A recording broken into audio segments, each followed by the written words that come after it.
सांसद जी, किस तरह का ये खेल महोत्सव का आयोजन होने वाला है और क्या क्या कार्यक्रम रहेंगे, इसमें क्या उद्देश्य है इसका? देखिए, कहीं ना कहीं गत कई वर्षों से हम लोग सांसद खेल स्पर्धा विधानसभा स्तर पर और जिले स्तर पर हम लोग करा रहे हैं। इस बार माननीय प्रधानमंत्री जी की जो सोच है कि इसको हम ग्रामीणों तक ले जाएं, ग्राम तक इस खेल को ले जाएं, और जो हमारे ग्रामीण प्रतिभाएं छिपी हुई हैं उनको भी हम कहीं ना कहीं उजागर करने का काम करें।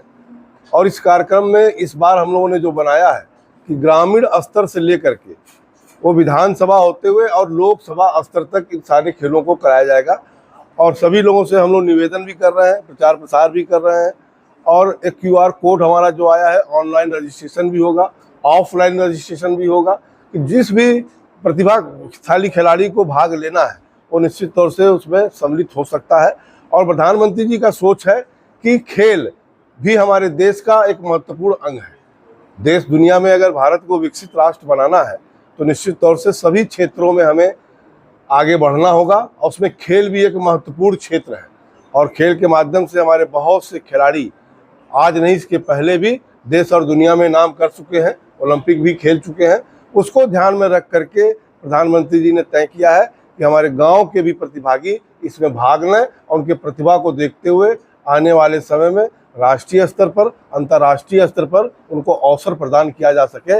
इस दृष्टि को लेकर के खेल, हमारा सांसद खेल यहाँ पर 14 अक्टूबर से शुरू होगा, जो गांव स्तर तक होगा, और धीरे धीरे क्रमबद्ध ऊपर आते हुए 25 सितंबर को इसका फाइनल महाराजगंज मुख्यालय पे सुनिश्चित होगा। और उस दिन निश्चित तौर से हम लोग 25 दिसंबर को होगा, और 25 दिसंबर को मुझे उम्मीद है कि पूरे देश में चूंकि एक साथ समापन होगा तो प्रधानमंत्री जी स्वयं भी इस पे वर्चुअल के माध्यम से सम्मिलित हो सकते हैं, नहीं तो कोई ना कोई गेस्ट हम लोग यहाँ पर बुलाएंगे।